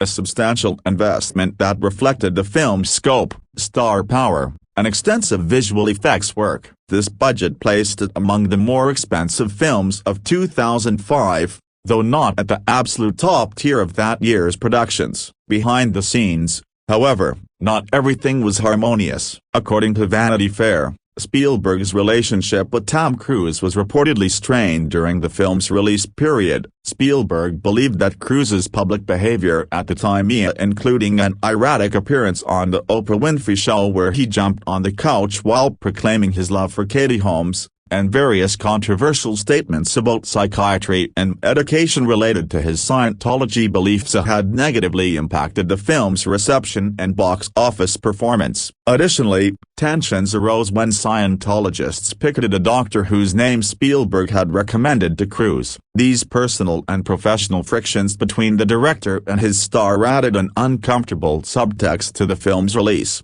Though both professionals maintained public decorum and fulfilled their promotional obligations, home media. The home video release of War of the Worlds occurred on November 22, 2005, less than 5 months after its theatrical premiere. This relatively quick turnaround from theatrical to home video release was standard practice for major Hollywood productions in the mid-2000s. Designed to capitalize on consumer interest while the film remained culturally relevant. The home video release was offered in 2 formats, a single-disc edition containing the film and basic features, and a more comprehensive 2-disc special edition. The special edition included extensive production featurettes that detailed the film's creation, documentaries examining various aspects of the production, and a collection of theatrical trailers and television spots. These supplementary materials provided fans and film enthusiasts with insights into Spielberg's creative process, the visual effects techniques employed, and the challenges of bringing Wells' classic story to contemporary screens. The home video release proved remarkably successful commercially. War of the Worlds grossed $113 million in DVD sales in the United States alone, bringing the film's total gross, theatrical plus home video, to an impressive $704,745,540. These DVD sales figures ranked the film in 10th place among 2005's DVD sales chart, demonstrating that the film's commercial appeal extended well beyond its theatrical run. On June 1, 2010, Paramount Pictures released War of the Worlds on Blu-ray disc, allowing audiences to experience the film in high definition. This release came as Blu-ray was establishing itself as the premium home video format, offering substantially improved picture and sound quality compared to standard DVDs. The Blu-ray release introduced the film to a new generation of home theater enthusiasts and allowed existing fans to appreciate the film's visual and sonic craftsmanship with greater fidelity. The successful home video performance of War of the Worlds reflected both the film's quality and the strength of Spielberg's brand. Even viewers who had not seen the film theatrically were drawn to experience it at home, whether through rental or purchase, contributing to the film's long-term commercial success and cultural footprint. Reception box office. War of the Worlds proved to be a massive commercial success, ultimately grossing $603.9 million worldwide against its $132 million production budget. This 4.6-to-1 return on investment made it the fourth highest grossing film of 2005, behind only Harry Potter and the Goblet of Fire, Star Wars, Episode III: A Revenge of the Sith, and The Chronicles of Narnia, The Lion, the Witch and the Wardrobe. The film's opening was particularly impressive. On its first day of wide release, June 29, 2005, War of the Worlds grossed $81 million worldwide, demonstrating immediate audience enthusiasm. Over its opening week, the film earned $98.8 million domestically across 3,908 theaters, averaging $25,288 per theater. This represented the 38th biggest opening week in film history at that time. The Independence Day holiday weekend proved especially lucrative. Over the 4-day extended weekend, War of the Worlds grossed $64.9 million domestically, averaging $16,601 per theater. This gave Tom Cruise the biggest opening weekend of his career to that point, a record that would stand until Top Gun: Maverick surpassed it in May 2022. 17 years later, the film's Independence Day weekend performance was the second biggest opening on that particular holiday weekend, trailing only Spider-Man 2 from the previous year. During its first 5 days of release, War of the Worlds earned $100.2 million domestically, breaking the Lost World, Jurassic Park's record to become the fastest Steven Spielberg film to reach the $100 million milestone. The film reached $200 million domestically in just 24 days, ranking 37th in the list of fastest films to achieve that benchmark at the time. The film's international performance was equally strong. War of the Worlds resonated with audiences worldwide, with the international box office contributing significantly to the film's final tally. The global appeal of both Spielberg as a director and Cruise as a star, combined with the universal themes of family survival during a catastrophic event, helped the film perform well across diverse markets. War of the Worlds remained Tom Cruise's highest-grossing film until 2011, when Mission: Impossible – A Ghost Protocol dethroned it. This 6-year reign as Cruise's commercial peak demonstrated the film's exceptional performance relative to the actor's other work, which includes numerous commercially successful franchises and standalone features. The film's box office success validated Paramount and DreamWorks' substantial investment. Despite the challenges of Cruise's controversial public behavior during the promotional period, which some analysts believed might negatively impact ticket sales,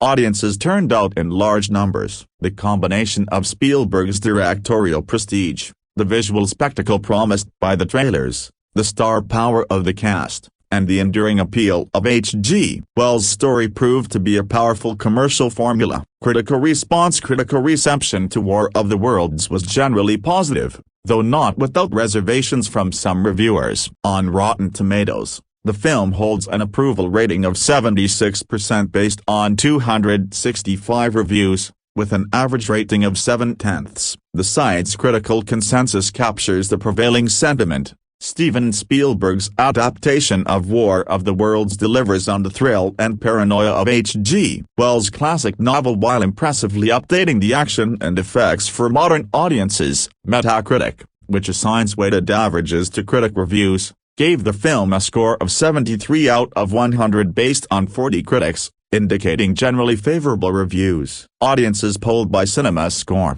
which surveys moviegoers immediately after viewing, gave the film an average grade of B+ on an A+ to F scale, suggesting solid but not overwhelming viewer satisfaction. James Berardinelli of ReelViews offered a mixed review that reflected many critics' perspectives. He praised the acting and considered that focusing the narrative on the struggle of one character made the film more effective and intimate. However, Berardinelli described the ending as weak, even though he acknowledged that Spielberg does the best he can to make it cinematically dramatic. This criticism of the ending, which remains faithful to Wells' original novel by having the aliens die from terrestrial bacteria rather than being defeated by human action, was shared by several reviewers who found it anticlimactic despite its narrative inevitability. Total Film magazine awarded War of the Worlds 4 out of 5 stars, praising Spielberg's ability to find fresh juice in a tale already adopted for film, TV, stage,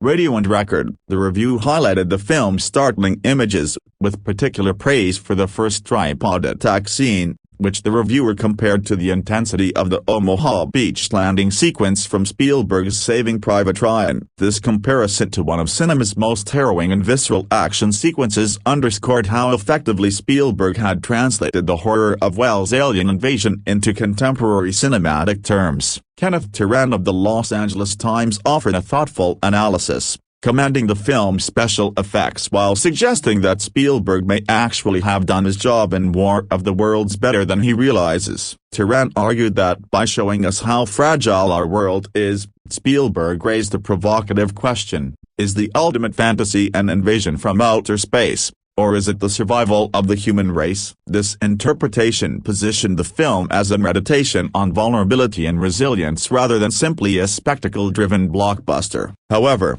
not all critics were equally impressed. Dan Marcucci and Nancy Sarugi of the Broomfield Enterprise felt that Morgan Freeman's narration was unnecessary and that while the first half was great, the second half became filled with cliché-filled copyright-esque, riddled with holes, and tainted by Tim Robbins. This assessment reflected a common criticism that the film's basement sequence with Robbins' increasingly unhinged character disrupted the narrative momentum established in the first half. Michael Wilmington of the Chicago Tribune gave the film 3.5 stars out of 4, writing that War of the Worlds definitely wins its battle, but not the war. Wilmington observed that the film takes viewers on a wild journey through two sides of Spielberg, the dark and the light, and noted that it contained a core sentiment similar to E.T. the Extraterrestrial, despite the vastly different subject matter. This observation highlighted Spielberg's consistent interest in family dynamics and childhood perspective, even within the context of a terrifying alien invasion. Rebecca Murray of About.com gave a positive review, stating that Spielberg almost succeeds in creating the perfect alien movie, with her primary criticism reserved for the ending. This sentiment, acknowledging the film's considerable strengths while expressing disappointment with the conclusion, recurred throughout many reviews. Jonathan Rosenbaum of the Chicago Reader praised both the special effects and Tom Cruise's performance, recognizing the actor's ability to convey a working-class father's desperation and determination. Cruise's performance was generally well received by critics, many of whom noted that he successfully conveyed vulnerability and paternal desperation rather than relying on his typical action hero persona. Roger Ebert, however, offered a more critical perspective. The legendary critic found fault with what he called the retro design and considered that despite the big budget, the alien invasion was rudimentary and not very interesting. Ebert regarded the best scenes as those focusing on intimate human moments rather than large-scale spectacle, specifically praising Ferrier walking among the airliner wreckage and witnessing a train running in flames. He declared that such scenes seemed to come from a kind of reality different from that of the tripods, suggesting a disconnect between the film's grounded human drama and its science fiction elements. The critical response reflected the inherent challenge Spielberg faced, updating a classic story while maintaining its essential character, creating spectacular visual effects that served the narrative rather than overwhelming it, and balancing intimate family drama with apocalyptic action. While the majority of critics acknowledged that Spielberg succeeded more often than he failed, the reservations expressed by some reviewers, particularly regarding the ending and pacing issues in the second half, prevented War of the Worlds from achieving the unanimous critical acclaim of Spielberg's very best work. Despite these mixed elements in the critical conversation, the film received significant recognition from various critical organizations and publications. The prestigious French film magazine Cahiers du Cinéma de Copyright ranked War of the Worlds as the 8th best film of the entire 2000s decade,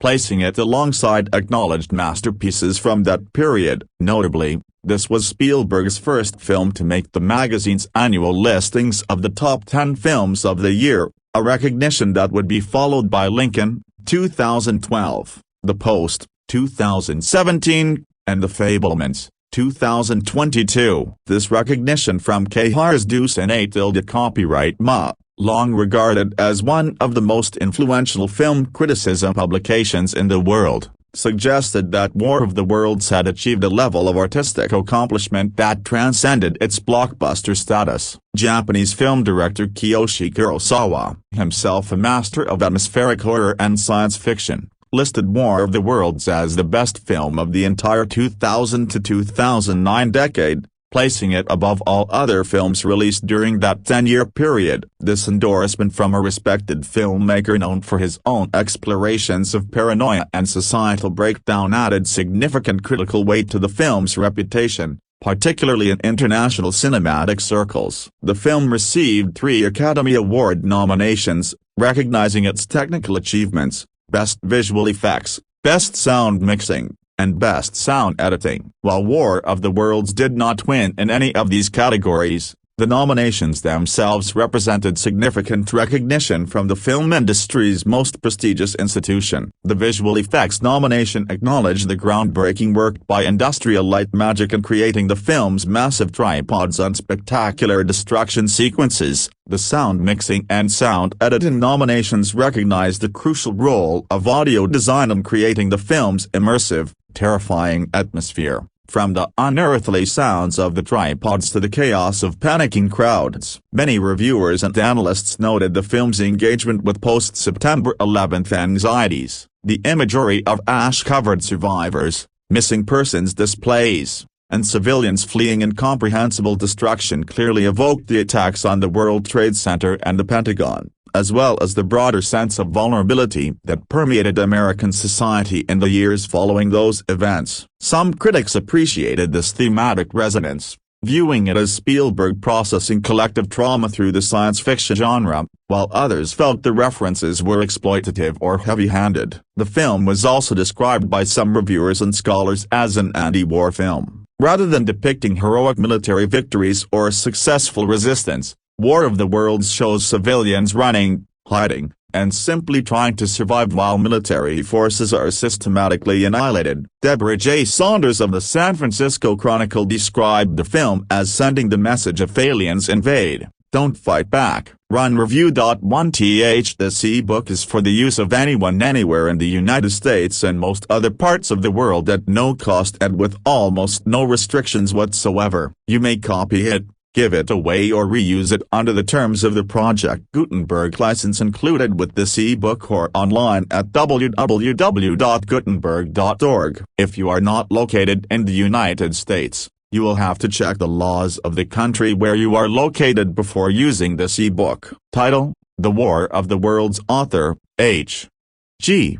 Wells. Release date: July 1992. E-book number 36. Language: English. Character set encoding: UTF-8 start of the Project Gutenberg e-book. The War of the Worlds Book 1. The Coming of the Martians. The eve of the war. No one would have believed in the last years of the 19th century that this world was being watched keenly and closely by intelligences greater than man's and yet as mortal as his own, that as men busied themselves about their various concerns they were scrutinized and studied, perhaps almost as narrowly as a man with a microscope might scrutinize the transient creatures that swarm and multiply in a drop of water. With infinite complacency men went to and fro over this globe about their little affairs, serene in their assurance of their empire over matter. It is possible that the infusoria under the microscope do the same. No one gave a thought to the older worlds of space as sources of human danger, or thought of them only to dismiss the idea of life upon them as impossible or improbable. It is curious to recall some of the mental habits of those departed days. At most, terrestrial men fancied there might be other men upon Mars,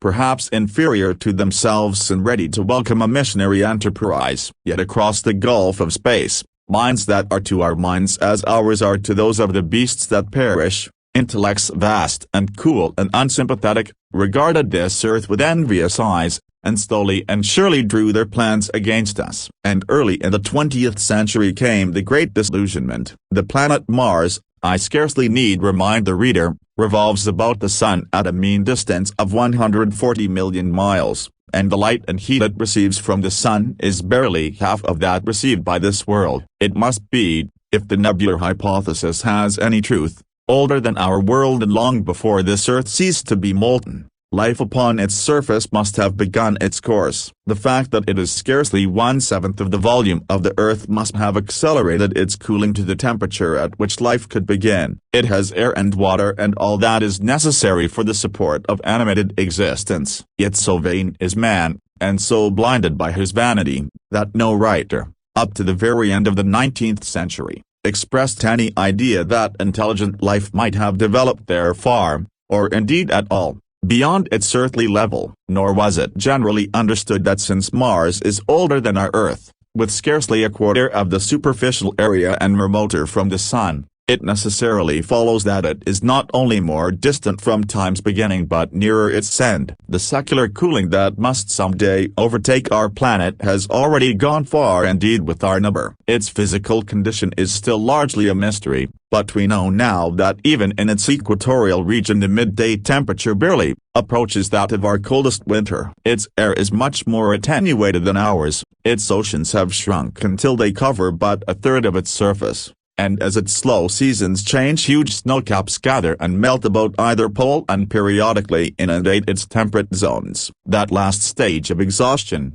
which to us is still incredibly remote, has become a present-day problem for the inhabitants of Mars. The immediate pressure of necessity has brightened their intellects, enlarged their powers, and hardened their hearts. And looking across space with instruments, and intelligences such as we have scarcely dreamed of, they see, at its nearest distance only 35 million of miles sunward of them, a morning star of hope, our own warmer planet, green with vegetation and gray with water, with a cloudy atmosphere eloquent of fertility, with glimpses through its drifting cloud wisps of broad stretches of populous country and narrow, navy-crowded seas. And we men, the creatures who inhabit this earth, must be to them at least as alien and lowly as are the monkeys and lemurs to us. The intellectual side of man already admits that life is an incessant struggle for existence, and it would seem that this too is the belief of the minds upon Mars. Their world is far gone in its cooling and this world is still crowded with life,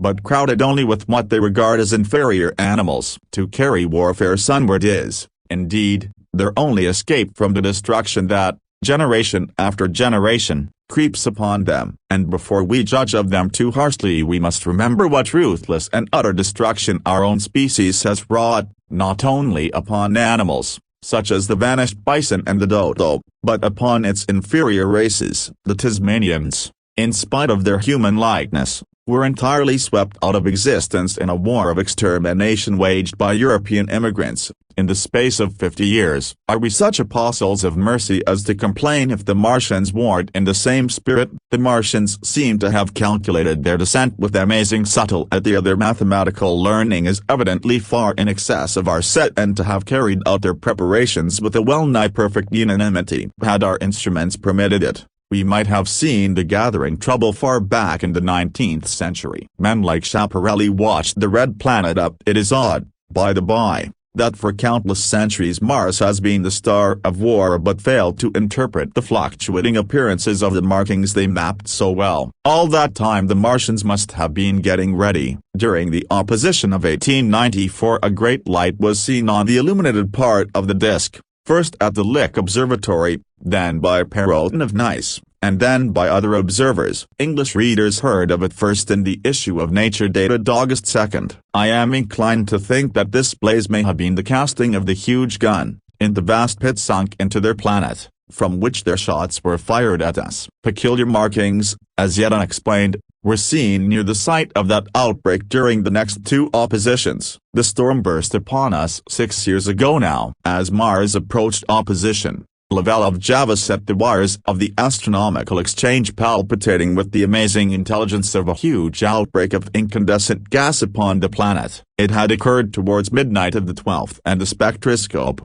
to which he had at once resorted, indicated a mass of flaming gas, chiefly hydrogen, moving with an enormous velocity towards this Earth. This jet of fire had become invisible about 12:15. He compared it to a colossal puff of flame suddenly and violently squirted out of the planet, as flaming gases rushed out of a gun. A singularly appropriate phrase it proved. Yet the next day there was nothing of this in the papers except a little note in the Daily Telegraph, and the world went in ignorance of one of the gravest dangers that ever threatened the human race. I might not have heard of the eruption at all had I not met Ogilvy, the well-known astronomer, at Ottershaw. He was immensely excited at the news, and in the excess of his feelings invited me up to take a turn with him that night in a scrutiny of the red planet. In spite of all that has happened since, I still remember that vigil very distinctly. The black and silent observatory, the shadowed lantern throwing a feeble glow upon the floor in the corner, the steady ticking of the clockwork of the telescope, the little slit in the roof an oblong profundity with the stardust streaked across it. Ogilvy moved about,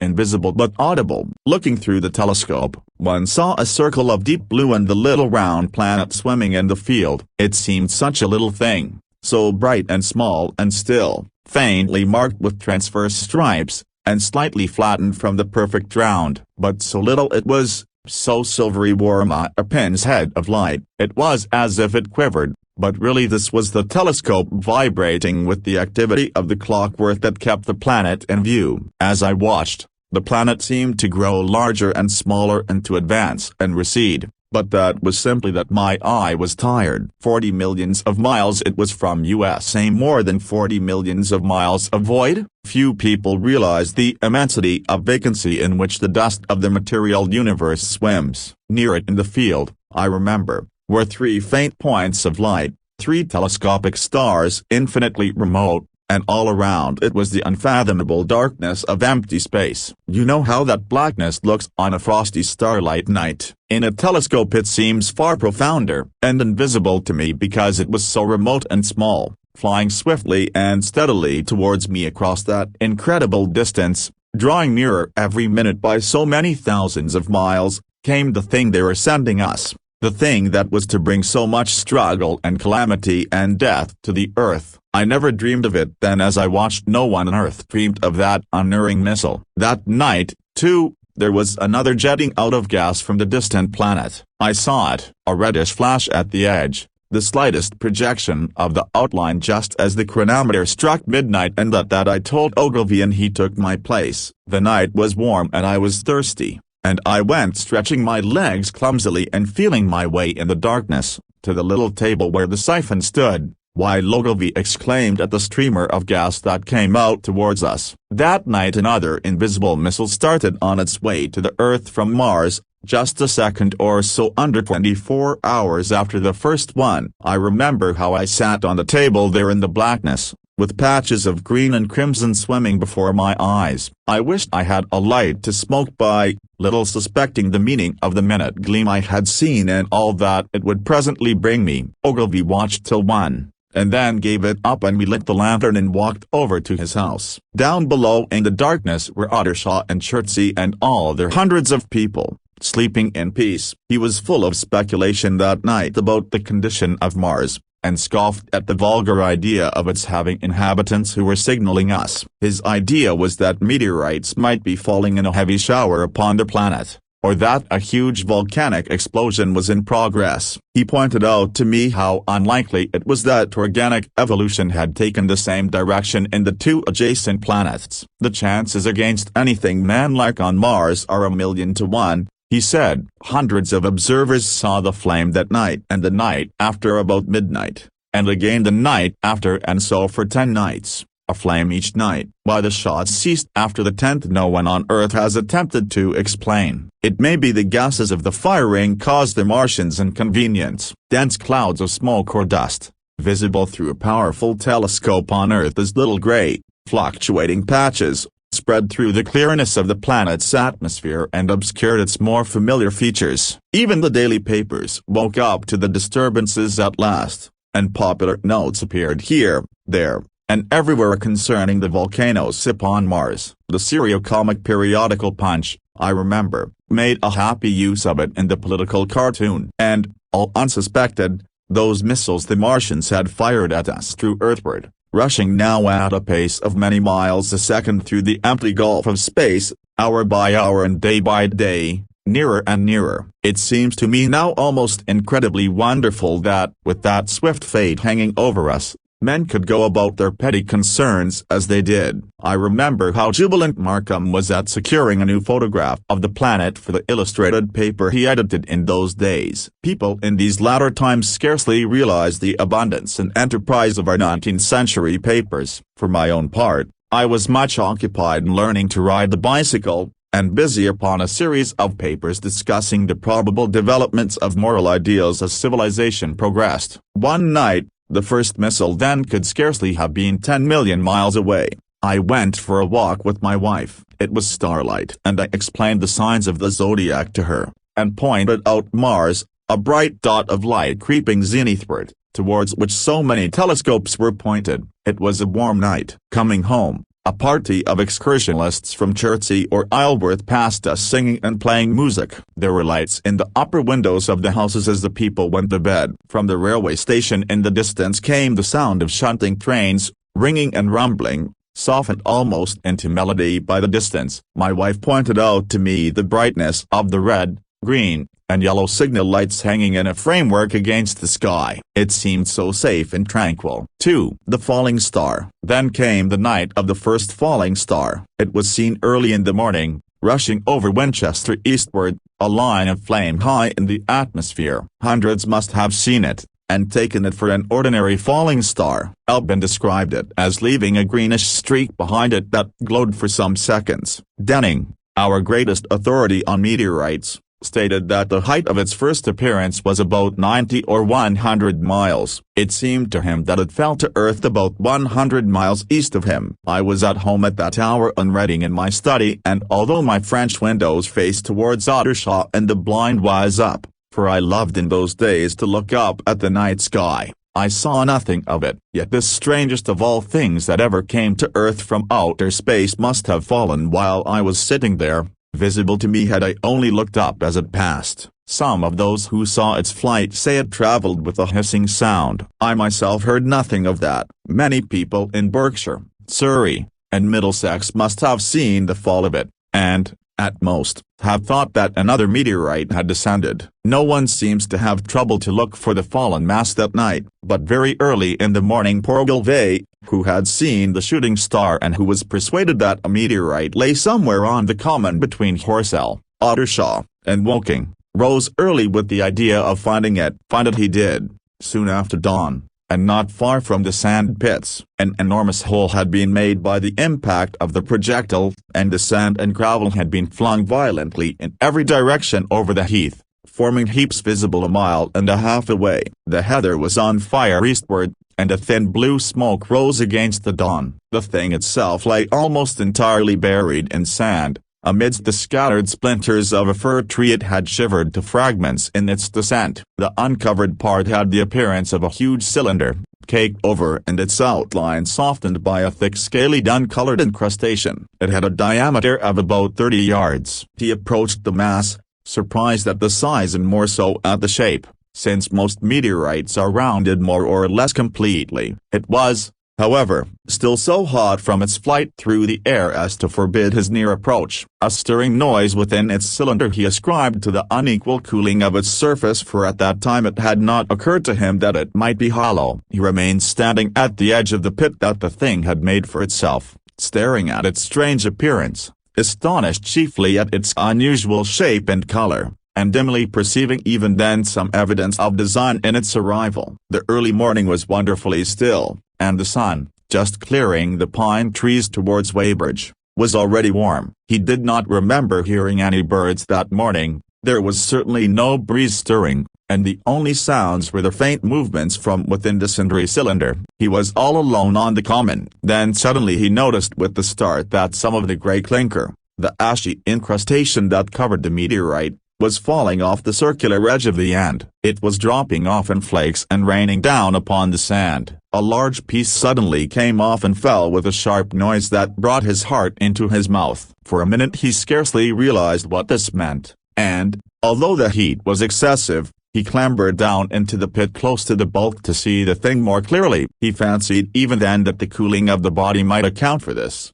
But what disturbed that idea was the fact that the ash was falling only from the end of the cylinder, and then he perceived that, very slowly, the circular top of the cylinder was rotating on its body. It was such a gradual movement that he discovered it only through noticing that a black mark that had been near him 5 minutes ago was now at the other side of the circumference. Even then he scarcely understood what this indicated, until he heard a muffled grating sound and saw the black mark jerk forward an inch or so. Then the thing came upon him in a flash. The cylinder was artificially hollow with an end that screwed out. Something within the cylinder was unscrewing the top. "Good heavens," said Ogilvy. "There's a man in it, half roasted to death, trying to escape." At once, with a quick mental leap, he linked the thing with the flash upon Mars. The thought of the confined creature was so dreadful to him that he forgot the heat and went forward to the cylinder to help turn. But luckily the dull radiation arrested him before he could burn his hands on the still glowing metal. At that he stood irresolute for a moment, then turned, scrambled out of the pit, and set off running wildly into Woking. The time then must have been somewhere about 6 o'clock. He met a wagoner and tried to make him understand, but the tale he told and his appearance were so wild his hat had fallen off in the pita that the man simply drove on. He was equally unsuccessful with the potman who was just unlocking the doors of the public house by Horsell Bridge. The fellow thought he was a lunatic at large and made an unsuccessful attempt to shut him into the taproom. That sobered him a little, and when he saw Henderson, the London journalist, in his garden, he called over the palings and made himself understood. "Henderson," he called, "you saw that shooting star last night?" "Well?" said Henderson. "It's out on Horsell Common now." "Good Lord," said Henderson. "Fallen meteorite." "That's good, but it's something more than a meteorite. It's a cylinder, an artificial cylinder, man, and there's something inside." Henderson stood up with his spade in his hand. "What's that?"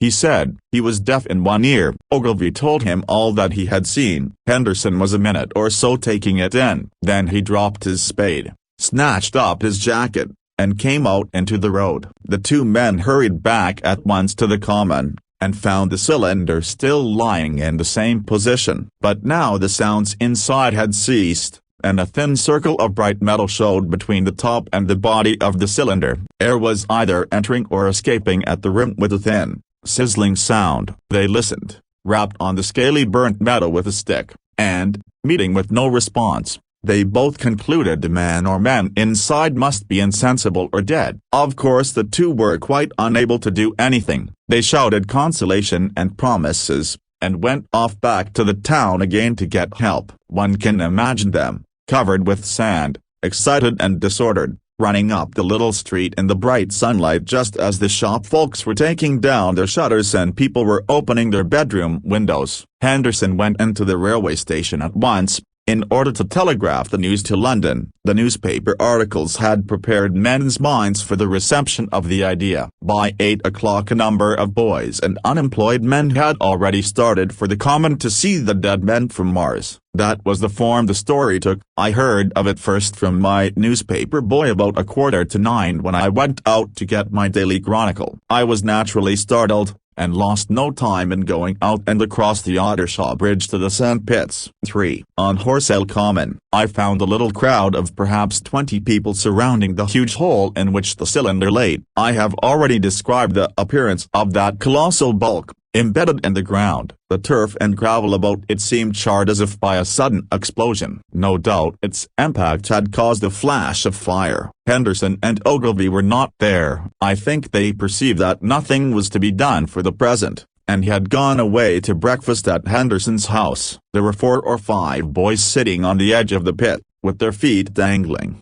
and amusing themselves until I stopped aim by throwing stones at the giant mass. After I had spoken to them about it, they began playing at touch in and out of the group of bystanders. Among these were a couple of cyclists, a jobbing gardener I employed sometimes, a girl carrying a baby, Greg the butcher and his little boy, and 2 or 3 loafers and golf caddies who were accustomed to hang about the railway station. There was very little talking. Few of the common people in England had anything but the vaguest astronomical ideas in those days. Most of them were staring quietly at the big table-like end of the cylinder, which was still as Ogilvy and Henderson had left it. I fancy the popular expectation of a heap of charred corpses was disappointed as this inanimate bulk. Some went away while I was there, and other people came. I clambered into the pit and fancied I heard a faint movement under my feet. The top had certainly ceased to rotate. It was only when I got thus close to it that the strangeness of this object was at all evident to me. At the first glance it was really no more exciting than an overturned carriage or a tree blown across the road. Not so much so. Indeed, it looked like a rusty gas float. It required a certain amount of scientific education to perceive that the grayscale of the thing was no common oxide, that the yellowish-white metal that gleamed in the crack between the lid and the cylinder had an unfamiliar hue. Extraterrestrial had no meaning for most of the onlookers. At that time it was quite clear in my own mind that the thing had come from the planet Mars, but I judged it improbable that it contained any living creature. I thought the unscrewing might be automatic. In spite of Ogilvy, I still believed that there were men in Mars. My mind ran fancifully on the possibilities of its containing manuscript, on the difficulties in translation that might arise, whether we should find coins and models in it, and so forth. Yet it was a little too large for assurance on this idea. I felt an impatience to see it opened. About 11. As nothing seemed happening, I walked back, full of such thought, to my home in Maybury. But I found it difficult to get to work upon my abstract investigations. In the afternoon the appearance of the Common had altered very much. The early editions of the evening papers had startled London with enormous headlines, and so forth. In addition, Ogilvy's wire to the Astronomical Exchange had roused every observatory in the 3 kingdoms. There were half a dozen flies or more from the Woking station standing in the road by the sand pits, a basket chaise from Chobham, and a rather lordly carriage. Besides that, there was quite a heap of bicycles. In addition, a large number of people must have walked, in spite of the heat of the day, from Woking and Chertsey, so that there was altogether quite a considerable crowd of 1 or 2 gaily dressed ladies among the others. It was glaringly hot, not a cloud in the sky nor a breath of wind, and the only shadow was that of the few scattered pine trees. The burning heather had been extinguished, but the level ground towards Ottershaw was blackened as far as one could see, and still giving off vertical streamers of smoke. An enterprising sweetstuff dealer in the Chobham Road had sent up his son with a barrow load of green apples and ginger beer. Going to the edge of the pit, I found it occupied by a group of about half a dozen men. Henderson, Ogilvy, and a tall, fair-haired man that I afterwards learned was Stent, the astronomer royal, with several workmen wielding spades and pickaxes. Stent was giving directions in a clear,